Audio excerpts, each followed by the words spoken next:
El misterio del Nilo. ¿Cómo Egipto dominó el desierto?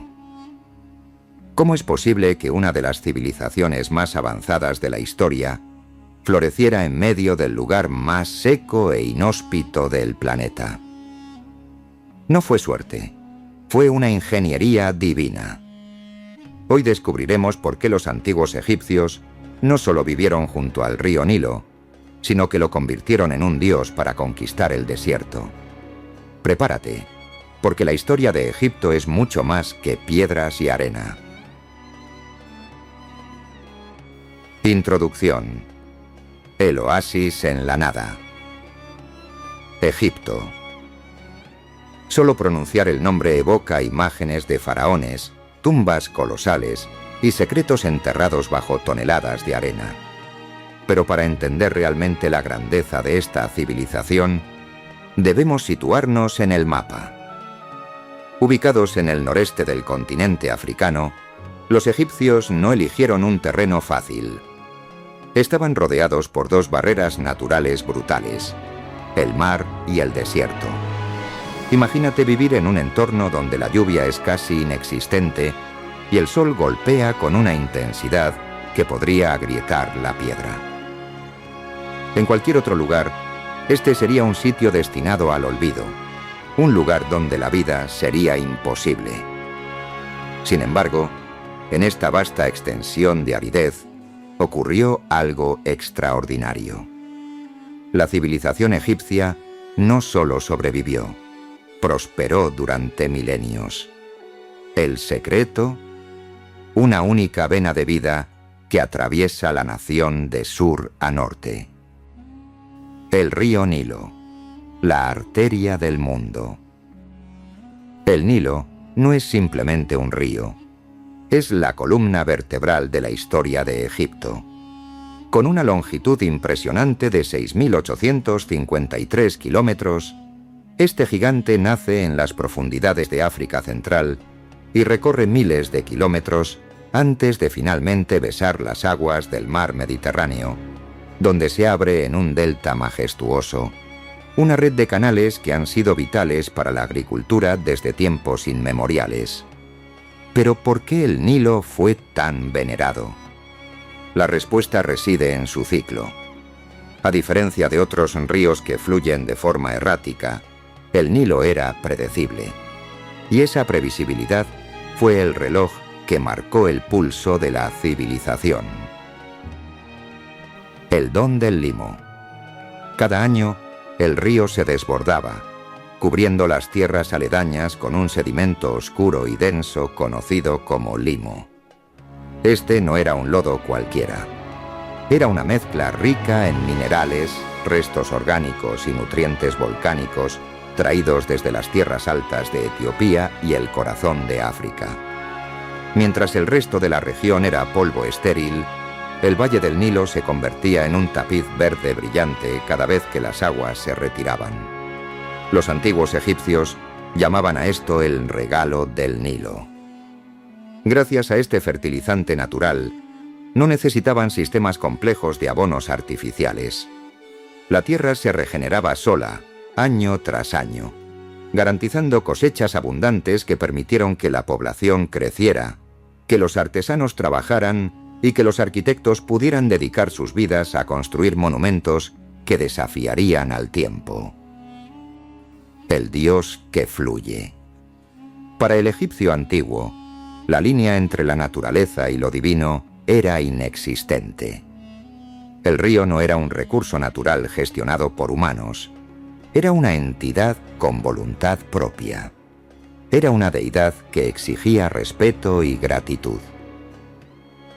El culto al Nilo era la base de su religión y su supervivencia. Cuando el río subía, celebraban.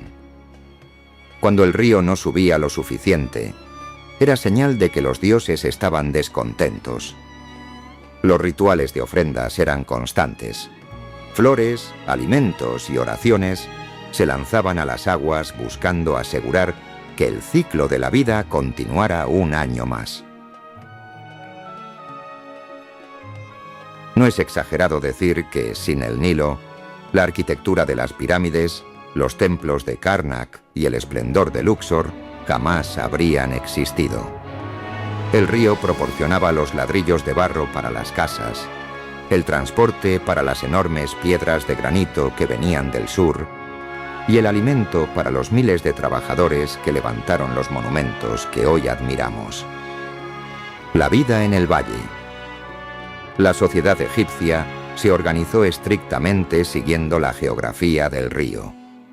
La mayor parte de la población se concentraba en el estrecho Valle Fértil. Fuera de esta franja de vida, el desierto, conocido como Deshret o la Tierra Roja, era el reino del caos y la muerte, un lugar de tránsito para las almas y de refugio para los dioses salvajes. Esta dualidad definió su pensamiento. La Tierra Negra, Kemet. La zona fértil, donde la civilización, el orden y la vida estaban garantizados por el río. La Tierra Roja, Deshret. El desierto, fuente de minerales y piedras preciosas, pero también el límite que los protegía de invasiones externas. El Nilo funcionaba como una autopista. En un mundo antiguo donde el transporte terrestre era lento y costoso, las corrientes del río permitían mover bienes, personas y conocimiento con una facilidad asombrosa. El comercio fluía de sur a norte, conectando las comunidades del Alto y Bajo Egipto. El legado de la civilización.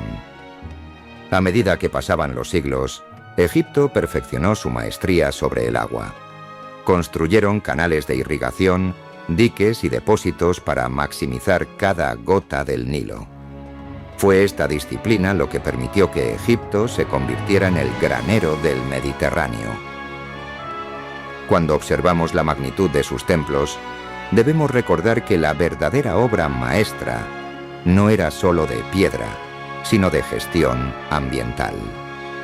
Los egipcios comprendieron algo que muchas civilizaciones modernas han olvidado: que nuestra existencia depende directamente de la salud de nuestros recursos naturales.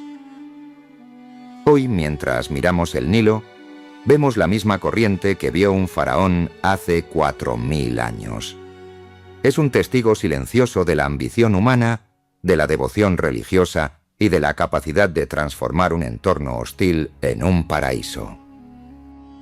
Conclusión. Más que piedras. Egipto no nació en el desierto, a pesar de la falta de agua. Nació precisamente porque existía una fuente de vida tan poderosa que obligó a los humanos a organizarse, cooperar y elevar su pensamiento hacia lo divino. El Nilo fue el profesor que les enseñó sobre el tiempo, la astronomía y la agricultura. Fue la fuerza que convirtió a un grupo de tribus en el imperio más estable de la historia antigua. La próxima vez que pienses en Egipto, recuerda que detrás de cada jeroglífico y cada tumba dorada hay una historia de supervivencia, un río sagrado y un pueblo que supo ver la divinidad en el agua. Si te ha fascinado este viaje al origen de la civilización egipcia, no olvides suscribirte y activar la campana, porque en el próximo video exploraremos el reino de las dos tierras y el secreto del Nilo. Allí descubriremos cómo los faraones lograron unificar estos mundos tan opuestos bajo una sola corona. Gracias por acompañarnos y hasta la próxima.